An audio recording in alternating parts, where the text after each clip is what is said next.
bon de se retrouver dans la maison du Seigneur. Puisque le Seigneur nous marquait à avoir de l'impact sur nous aujourd'hui, alors que nous rappelons comment le Seigneur nous a conduits.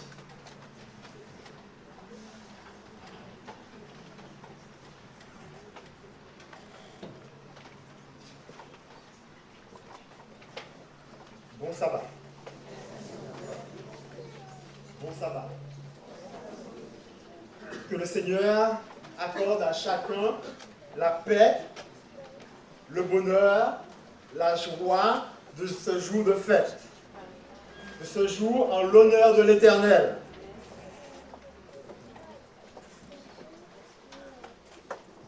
Merci à nos jeunes lecteurs pour la lecture de la parole de Dieu. Il est dit que voici, il vient bientôt, et tout œil le verra, même ceux qui l'ont perdu. C'est cette pensée qui a animé des hommes et des femmes qui se sont mobilisés pour chercher Dieu, pour se préparer pour sa venue. Et de cette belle aventure, de cette grande démarche, est née l'Église adventiste. Nous avons tendance à oublier que cela n'a pas été facile. Si vous vous rappelez un peu en arrière de ce que l'on disait de vous lorsque vous passiez dans les rues pour aller à l'église. Comment on parlait des adventistes. Aujourd'hui, la plupart de ceux qui sont dans cette église ne savent pas ce que ça a coûté. Mais cela a coûté. Du coup, nous avons oublié.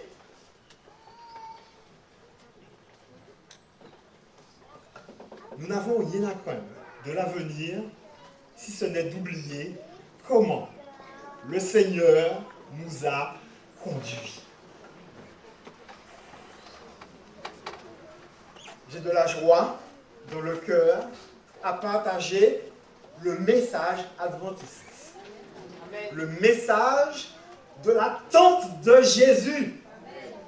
Car je vous le dis, Jésus revient. Est-ce que vous m'avez entendu? Jésus revient. Jésus revient. Je le dis pour qu'on m'entende. Jésus revient. Bon Dieu qui a fini. Jésus revient bientôt. Jésus qui arrive fini.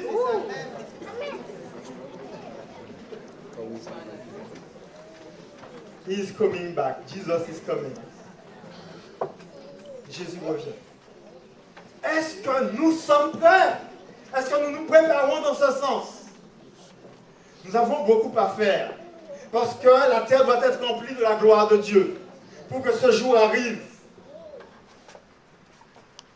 Le message qui nous a animés dès le début de l'adventisme, ce mouvement de l'attente du retour de Jésus, ce mouvement était vraiment imprégné par la parousie. Lorsqu'on se couchait, on se demandait est-ce que ce n'était pas la dernière nuit. Lorsqu'on se réveillait, on se posait la question, ne serait-ce pas la dernière matinée? Et alors qu'on allait travailler, on se disait peut-être que cette journée sera interrompue par le retour de Jésus. Personne ne sait ni le jour ni l'heure. Mais les événements nous disent que Jésus revient.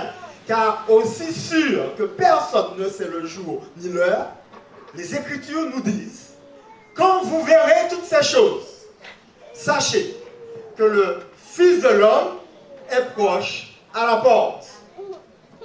Et donc, nous sommes sûrs aujourd'hui, avec tout ce que nous voyons autour de nous, dans les différents pays, les guerres et les bruits de guerre, les tremblements de terre, les cataclysmes et les événements au niveau social, tout cela nous dit que Jésus revient. Alors lorsque nous voyons toutes ces choses, ne vous alarmez point, mais relevez la tête, car votre délivrance est proche.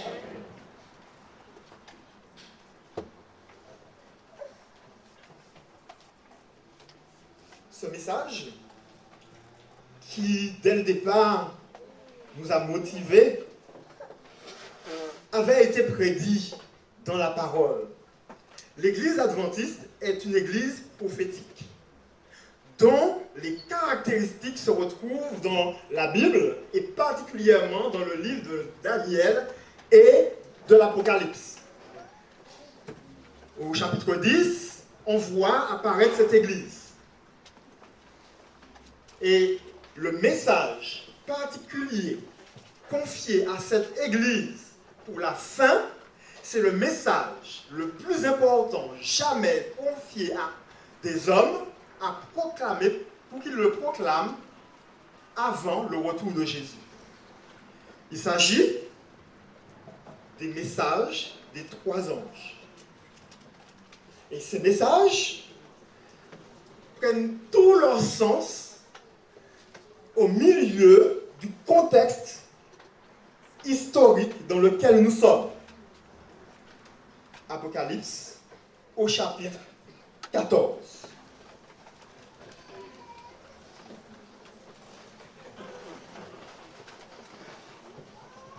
Et là, je vais faire une pause et prier. Éternel, Dieu vivant, alors que ta parole est ouverte et que nous proclamons que Jésus revient,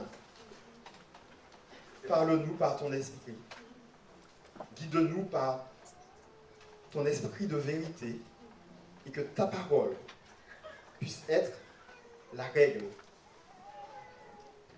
Qu'elle puisse nous inspirer et nous montrer la voie. Au nom de Jésus, nous t'avons prié et pour ta gloire. Amen. Ok. Dans ce livre de l'Apocalypse, donc, mon sujet, c'est la puissance pour accomplir la mission. La puissance pour accomplir la mission avant le retour de Jésus. Dans Apocalypse 14, versets 6 et 7, on nous parle d'un ange. Je vis un autre ange qui volait par le milieu du ciel. Il avait un évangile éternel pour l'annoncer aux habitants de la terre, à toute nation, à toute tribu, à toute langue et à tout peuple. Le message ici n'est pas un message qui est caché, mais qui est proclamé de quelle manière? À haute voix, par le milieu du ciel, au zénith. Le monde entier doit l'entendre. Il doit être proclamé à toutes les nations, à tous les peuples, à toutes les langues. Chacun doit l'entendre et comprendre le message. Et ce message dit, proclame l'évangile éternel. Ce message que nous avons et que nous devons proclamer au monde est un message d'amour, un message de vérité. Il proclame que Dieu est amour. Tout le monde doit le savoir. Si vous êtes venu ici sans savoir que Dieu est amour, ne repartez pas avec cette ignorance, mais repartez avec la conviction que Dieu est amour. Ce message, cet évangile éternel, apprend que Jésus est désormais le salut de Dieu pour l'humanité. Nous avons en lui le salut. Il est la justice de Dieu. Il est l'agneau de Dieu. En d'autres termes, vous n'avez plus besoin, je n'ai plus besoin de mourir condamné par Dieu parce que quelqu'un d'autre a pris ma place. Et son nom, c'est Jésus. Tout le monde doit le savoir. Ça doit être proclamé. Il y a des gens qui meurent tous les jours et qui ne savent pas que Jésus-Christ est Seigneur et Sauveur à la gloire de Dieu le Père. L'évangile éternel, une bonne nouvelle qui a son origine de toute éternité, dans l'amour de Dieu et dont l'impact est éternel. L'évangile éternel pour l'annoncer aux habitants de la terre. Il est dit, craignez Dieu. Ça fait partie de cet évangile. Craignez Dieu et donnez-lui gloire. C'est une bonne nouvelle que de craindre Dieu. Il y a beaucoup de personnes qui ne craignent pas Dieu. Ce ne sont pas ceux qui disent Seigneur, Seigneur qui craignent Dieu, mais ce sont ceux qui font sa volonté. Il y a beaucoup de personnes qui chantent Dieu, mais qui ne craignent pas Dieu. Craignez Dieu et donnez-lui gloire, car l'heure de son jugement est venue. C'est une bonne nouvelle de savoir qu'il y aura un règlement de compte, que Dieu va remettre les pendules à l'heure et que personne ne pourra tromper personne parce que Dieu est juge. C'est une bonne nouvelle de savoir que Dieu a un rendez-vous avec la terre. Je voudrais le dire au mieux, le plus clairement possible, que Dieu a un rendez-vous avec la terre. Dieu va se mettre en colère.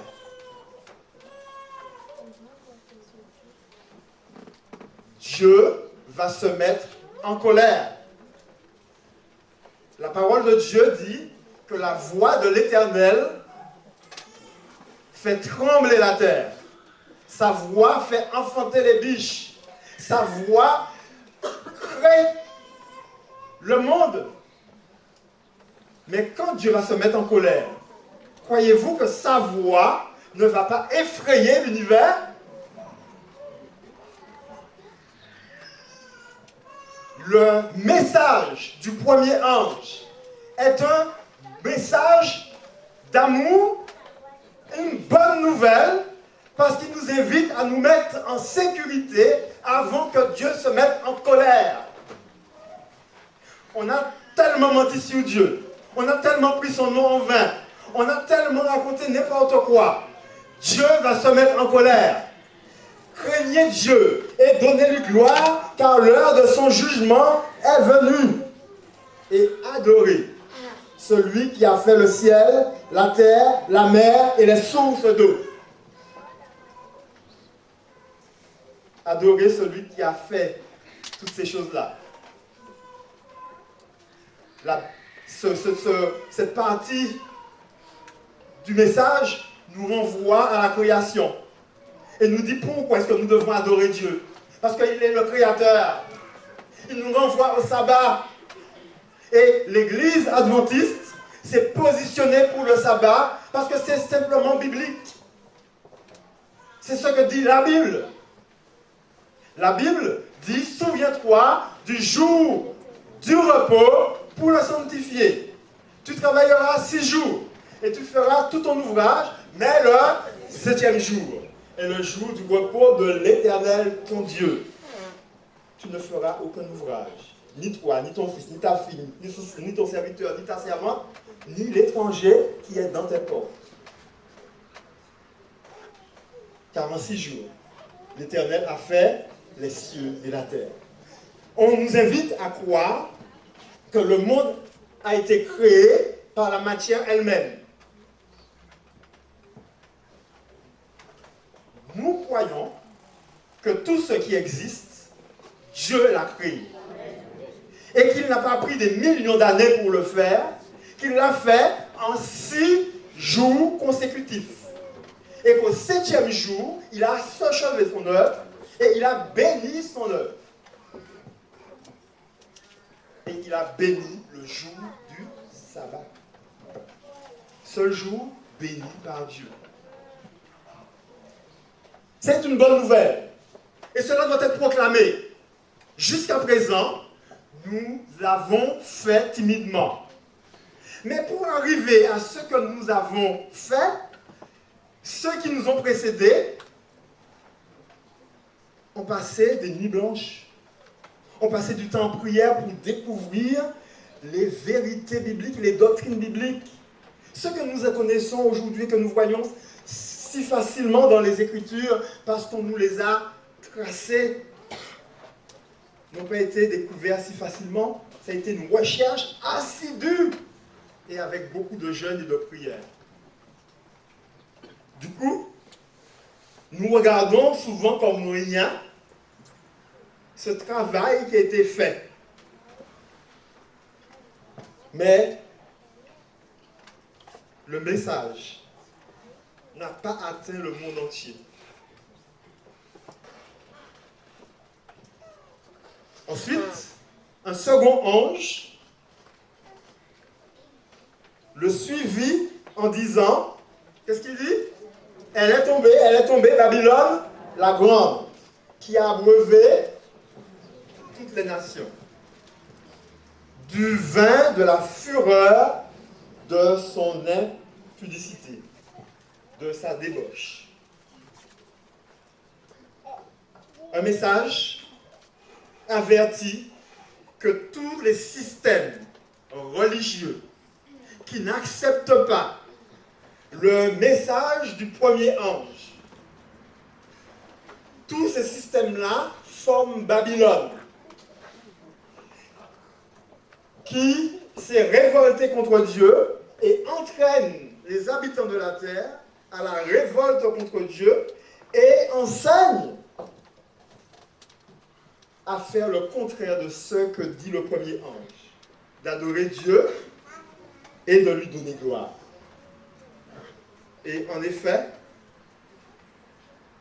ce message a commencé à être proclamé après 1844, à la suite du message du premier ange, pour avertir les habitants de la terre. Mais ce message doit être prêché à nouveau avec puissance, et il est repris dans Apocalypse 18, versets 1 à 4, disant, elle est tombée, Babylone, et qu'elle est devenue repère de démons et d'esprits impurs. Ce message est aussi un message d'amour qui prévient que nous n'avons plus besoin de nous laisser prendre dans les pièges de tout système religieux qui nous empêcherait d'adorer Dieu. Ainsi, nous ne pouvons pas adorer ce qui n'est pas Dieu. Que ce soit des animaux, que ce soit des idoles faites de main d'homme, que ce soit des peintures, que ce soit des idoles que nous avons nous-mêmes fabriquées dans nos têtes, que ce soit la télévision ou de la musique. Nous ne pouvons adorer toutes ces choses-là, car seul le Créateur mérite d'être adoré. Amen. Verset 9. Et un troisième ange, le suivit en disant d'une voix forte, si quelqu'un adore la bête et son image, et reçoit une marque sur son front ou sur sa main. Et donc là, ce message-là est extrêmement important parce qu'il y a une conséquence. Il boira lui aussi du vin de la fureur de Dieu, versé sans mélange dans la coupe de sa colère. C'est le vin de sa fureur jeté sans mélange dans la coupe de sa colère. Je vous ai dit que Dieu va se mettre en colère et ce n'est pas de la rigolade. C'est extrêmement sérieux. Et lorsque ça va se faire, malheur à ceux qui ne seront pas en sécurité. Donc un avertissement doit être proclamé. Les gens doivent savoir qu'ils ne peuvent pas impunément faire ce qu'ils veulent. En fait, les gens croient qu'ils sont libres de faire ce qu'ils veulent. Dieu n'appelle pas ça la liberté. Parce que si vous faites ce que vous voulez, quelque part, vous allez gêner l'autre. Dieu nous a donné la liberté dans un cadre. Et si nous respectons ce cadre, tout le monde sera respecté. Mais si nous ne respectons pas le cadre, nous allons nous faire du mal et faire du mal aux autres. Voilà des messages qui doivent parvenir aux extrémités de la terre. Et lorsque ces messages-là vont parvenir aux extrémités de la terre, Jésus va revenir. Il faut que les gens sachent que Jésus est le sauveur du monde et qu'ils ont le choix de l'accepter ou de le refuser. Jésus a la puissance d'obliger à tous de le servir. Mais il a choisi de ne pas faire ça. Parce que le Jésus que je sers est un Jésus qui a de la classe. Amen. Il est extraordinaire. Vous savez, lorsque vous avez de la puissance, que vous savez que vous avez de la puissance, vous n'avez pas besoin de montrer que vous avez de la puissance. Amen. Mais, parce que Dieu est Dieu, on verra sa puissance. Il nous appartient maintenant de proclamer ce message, de faire au moins comme ceux qui nous ont précédés. Que dis-je? Nous devons prendre exemple sur eux, mais pour aller beaucoup plus loin. Ils ont prié, ils ont jeûné, ils ont réglé leurs différends et ils ont été très loin. Cela est parti depuis les apôtres. Nous avons vu ce que les apôtres ont fait. Combien étaient-ils au départ? 12 personnes, mais qui avaient Jésus dans leur cœur. Au début, ce n'était pas cela.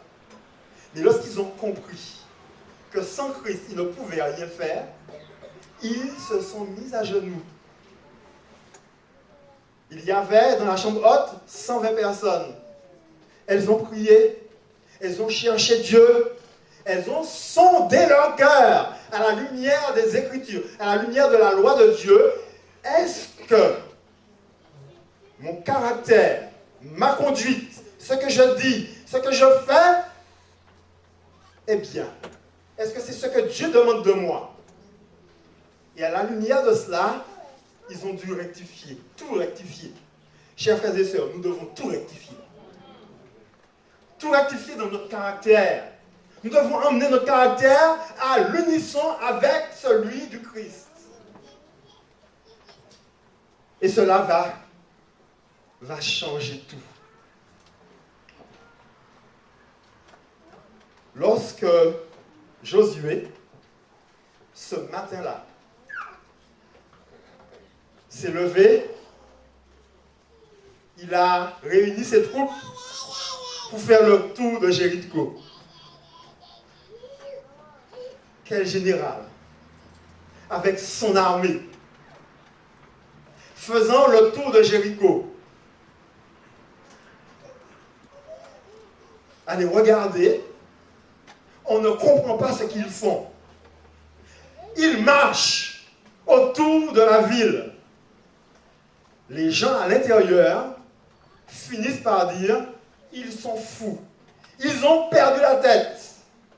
Mais eux, ils ont simplement fait ce que l'Éternel a dit de faire. Ils ont fait une fois le tour, 2 fois le tour, jusqu'à 7 fois. Et la 7e fois, Josué, serviteur du Dieu vivant, leur a dit, criez! Et ils ont crié. Chers frères et sœurs, Le temps arrive où les enfants de Dieu vont devoir crier l'Éternel. Crier pour proclamer la bonne nouvelle. Crier pour dire au monde qu'il y a un sauveur. Crier pour dire que Jésus revient. Et lorsque les soldats de l'Éternel vont crier à l'unisson, alors la terre entière sera remplie de la gloire de l'Éternel. Qui enverrai-je? Et qui parlera pour nous? A dit l'Éternel. Qui enverrai-je? La question nous est posée. Et qui parlera pour nous?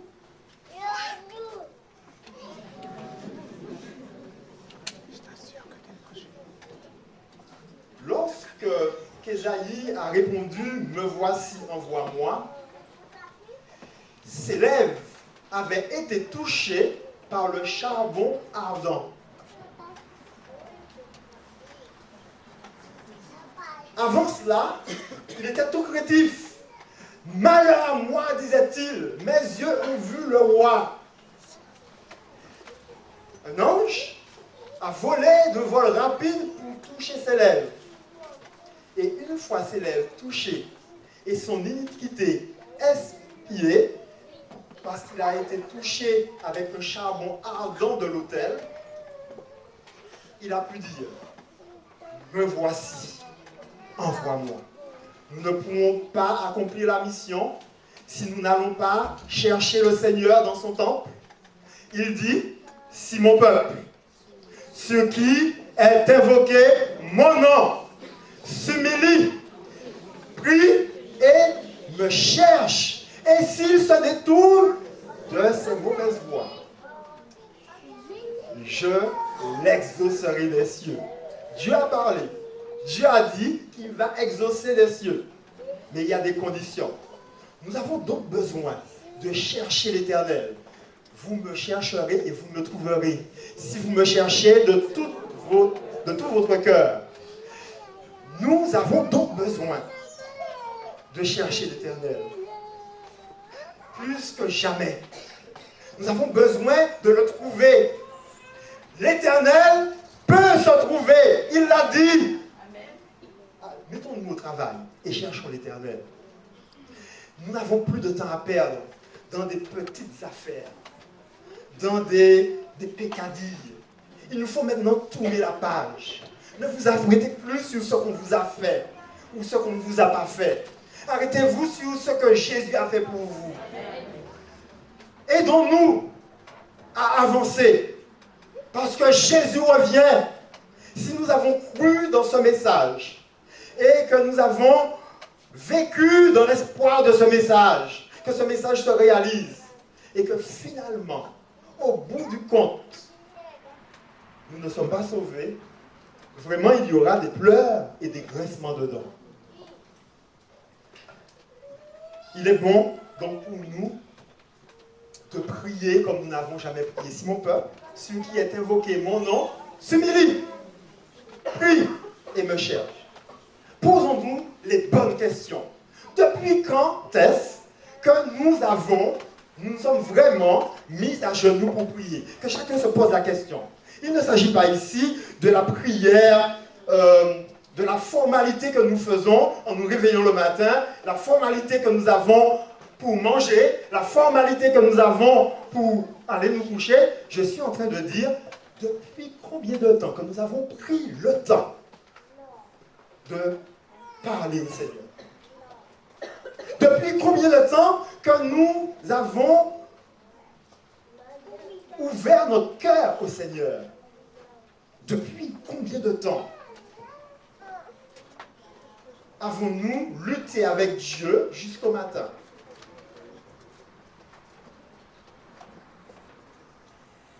Depuis combien de temps avons-nous dit, Seigneur, voilà, je lâche prise? Depuis combien de temps avons-nous dit au Seigneur, entre tes mains, j'abandonne tout ce que j'appelle mien? Non pas simplement en chantant parce que c'est facile de le chanter, mais parce que c'est quelque chose que nous pensons vraiment et que nous voulons vraiment. Depuis combien de temps nous sommes-nous mis à genoux près de notre lit et avons-nous dit, Seigneur, je ne te laisserai pas aller, que tu ne m'aies béni.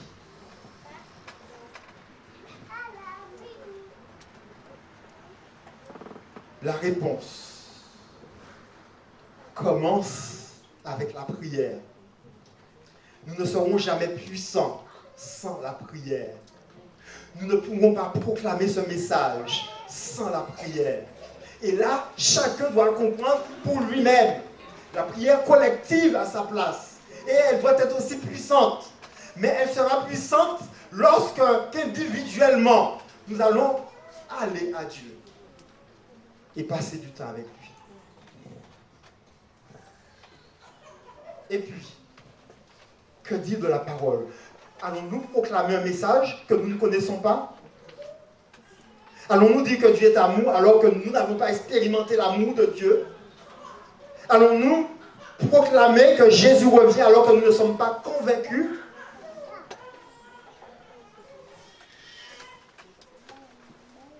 Ô Seigneur, conduis nos pas dans ta parole. Conduis nos pas dans ta parole de vérité. Ô Seigneur, guide-nous dans ta parole. Fortifie-nous dans ta parole. Éclaire-nous dans ta parole. Montre-nous la lumière dans ta parole. Seigneur, si tu ne viens pas à notre secours, nous sommes perdus. Éclaire-nous par ta parole.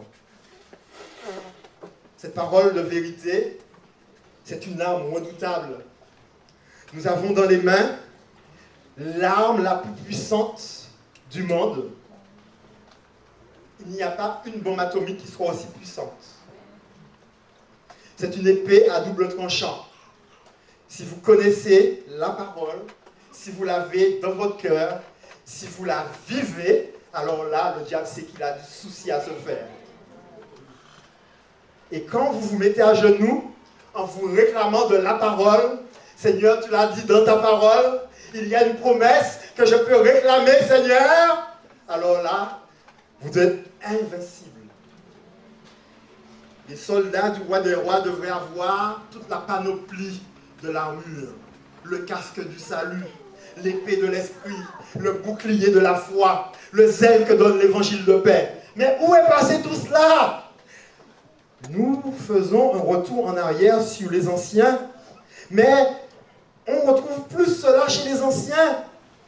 Alors que cela nous booste pour enfin nous lever et relever le défi. Nous ne voulons pas ce qu'il y avait de mauvais chez les anciens, nous voulons que ce qu'il y avait de bon. S'ils priaient, prions. Ils lisaient la parole, lisons la parole. Et proclamons que Jésus est le roi des rois et le Seigneur des seigneurs. Voici, il vient et tout œil le verra, même ceux qui l'ont percé.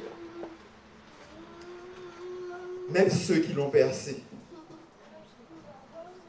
Ne voulez-vous pas que Jésus revienne? Voulez-vous encore rester sur cette terre de misère, avec tous les fracas, tous les problèmes? On nous annonce paix, paix et sûreté. Mais ce n'est pas ce qui se passe. Ce n'est pas ce que nous voyons de nos yeux. Ce sont des conflits. Ce sont des conflits ouverts. Personne ne craint plus rien. Voici, il vient sur les nuées du ciel et tout œil le verra, même ceux qui l'ont percé. Un jeune homme devait partir pour les États-Unis. Il habitait l'Australie. Et en partant, il dit, maman, je reviendrai te voir. Il est parti. Il est resté des années. Mais à chaque fois que l'on voyait sa maman et qu'on lui posait la question, quelles sont les nouvelles de ton fils? Elle répondait, il revient. Et à chaque fois, c'était la même réponse. On lui disait, mais comment est-ce qu'elle peut dire ça? Puisque jusqu'à présent, il n'est pas revenu. Et elle le dit, il m'a dit qu'il revient.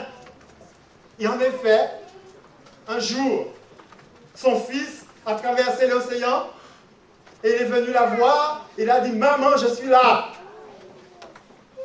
Jésus revient. Jésus revient bientôt. Soyons prêts. Mais pour prêcher cette bonne nouvelle, pour que Jésus revienne, il faut prêcher la bonne nouvelle.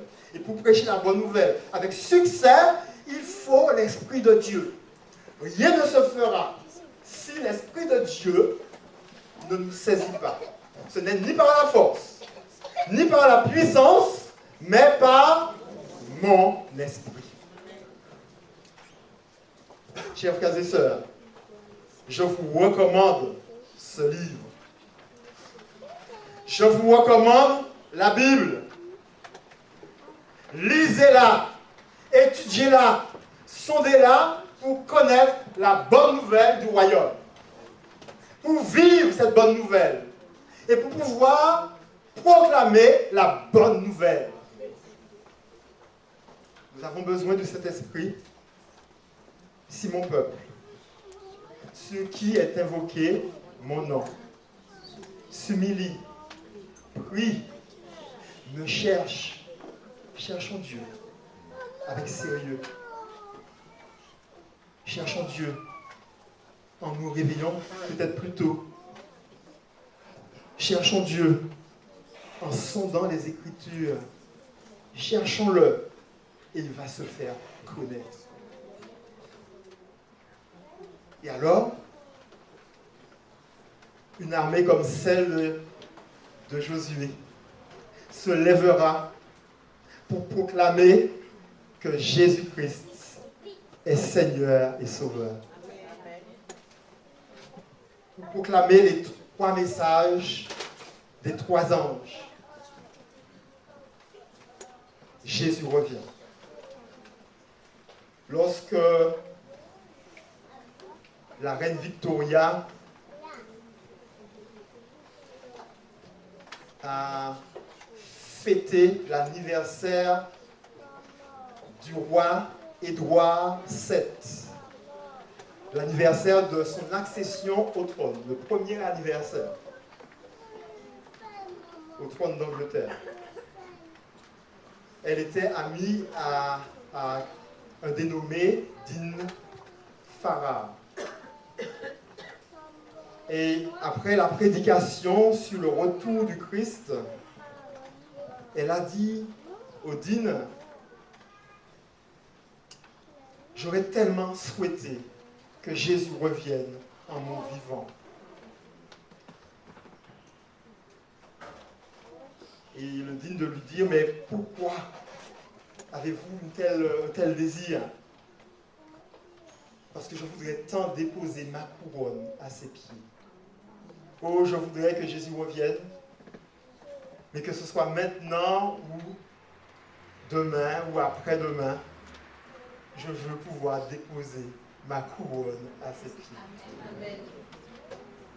Jésus revient. Que vous le vouliez ou non, Jésus revient. Amen. Alléluia.